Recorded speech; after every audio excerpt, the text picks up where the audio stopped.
옛날 조선시대 양반과 상민의 신분이 뚜렷하던 시절이었습니다.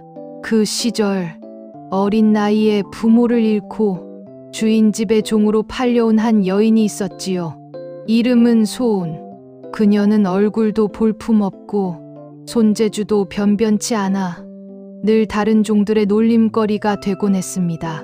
소운은 어려서부터 양반댁의 종으로 살아왔습니다. 허들의 실에 잔심부름에 발 닳도록 뛰어도 누구 하나 따뜻한 말 한마디 없었지요. 야, 소운아, 또 일 못 마쳤냐? 그 손으로는 평생 종일 팔자다. 그녀는 묵묵히 웃으며 대답했습니다. 그래도 밥 한 끼라도 얹어 놓을 수 있으니 다행이지요. 마음만은 누구보다 따뜻했습니다. 이웃집 아이들이 굶을 때면 자기 몫의 죽을 덜어 몰래 나누어 주곤 했지요. 그런 소운에게 어느 날 이상한 병이 찾아왔습니다. 피부에 작은 종기가 돋더니 점점 붉게 부풀어 오르고 밤마다 열이 오르며 고통에 시달렸습니다. 하지만 병원에 갈 수도 약을 구할 수도 없었습니다. 종의 몸으로는 그런 호사 따위 꿈도 꿀 수 없었지요. 며칠 후 안주인은 소운의 얼굴을 보고는 소리를 질렀습니다. 어머나, 저게 뭐야? 창질이잖아. 당장 내쫓아. 마마, 저는 그런 병이 아니옵니다. 잠시 열이 나서. 닥쳐. 더 전염되기 전에 나가라. 당장. 그녀는 억울함을 호소했지만 아무도 들어주는 이 없었습니다. 비 오는 날 옷 한 벌, 보자기 하나 들고 쫓겨난 소운. 차가운 빗방울이 얼굴을 때릴 때마다 눈물인지 빗물인지 구분도 안 되었지요. 하늘이시여, 저에게 무슨 죄가 있다고. 그렇게 산길을 따라 비틀거리며 걷던 소운은 갑자기 쏟아지는 폭우를 피해 산속 동굴 하나를 발견했습니다. 그곳에 몸을 피하려는 찰나 안쪽에서 인기척이 들렸습니다. 누구시오? 놀란 소운은 움찔했지요. 그곳에는 비를 피해 들어온 한 남자가 있었습니다. 갓을 쓴 젊은 선비였지요. 그는 젖은 소운을 보고 자리를 내주었습니다. 이리 앉으시오. 비를 피해야 하지 않겠소. 저 괜찮습니다. 괜히 폐만 끼칠까 두렵습니다. 허허, 비는 신분을 가리지 않소. 몸을 녹이시오. 그의 이름은 고청석이. 세상에 이름난 학자였으나 한때는 신분이 낮은 집안 출신으로 천대를 받았던 사내였습니다. 그는 소운의 상처를 보고는 약초를 꺼내들었습니다. 이건 상처를 가라앉히는 약초요. 잠시 붙이고 계시오. 소운은 고개를 숙이며 중얼거렸습니다. 이런 천한 몸에 어찌 이런 은혜를. 사람의 몸은 천하고 귀한 것이 따로 있지 않소. 마음이 곱다면 그게 귀한 것이오. 그 한마디에 소운의 가슴이 왈칵 무너졌습니다.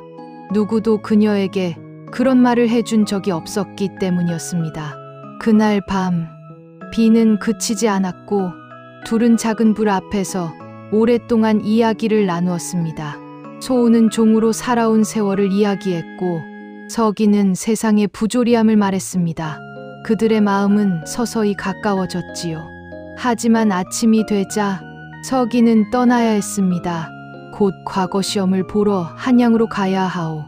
언젠가 다시 돌아와 당신의 억울함을 바로잡겠소. 그는 그렇게 말하며 자신의 손수건을 소운에게 내밀었습니다. 이 손수건은 나의 약속이오. 절대 버리지 마시오. 소운은 떨리는 손으로 그것을 품에 넣었습니다. 그 후 몇 해가 흘렀습니다. 소운은 한 산사의 시녀로 일하며 살아갔습니다. 피부병은 이미 완치되었고 그녀의 손끝에서 꿰매어진 옷은 정갈하고 단정했습니다. 절의 스님들은 늘 말했습니다. 소운아, 너는 손끝으로 복을 짓는구나. 그러던 어느 날 절에 한 관리가 찾아왔습니다. 그는 베개 두루마기를 걸치고 있었고 품격 있는 눈빛으로 주위를 둘러보았습니다. 그는 바로 고청석이었습니다. 이제는 조정에서 이름난 학자가 되어 있었지요. 그는 절의 마루 끝에 앉은 한 여인을 보고 멈춰 섰습니다. 혹시 그대의 이름이 소은이요? 그녀는 깜짝 놀라 고개를 들었습니다. 그리고 손에 쥐고 있던 낡은 손수건을 보여주었습니다. 이 손수건 아직 간직하고 있었습니다. 서기의 눈빛이 흔들렸습니다. 그날의 비 그리고 그 약속 나는 잊지 않았소. 그리고 두 사람은 마침내 혼례를 올렸습니다. 비 내리던 그날의 인연이 하늘이 맺어준 인연이 되었지요. 소은은 정갈한 옷을 입고 서기 곁에 섰습니다. 이제야 세상이 바로 서는 것 같소. 당신이 있었기에 제가 다시 사람으로 살게 되었소. 그들은 서로를 존중하며 살았습니다. 서기는 학문으로 세상을 바로잡았고 소은은 인의로 사람들의 상처를 어루만졌습니다. 그들의 집에는 언제나 웃음과 따뜻한 밤 냄새가 가득했습니다. 세월이 흘러 그들 사이에 한 아들이 태어났습니다. 이름은 서윤. 아이는 어릴 적부터 총명했습니다.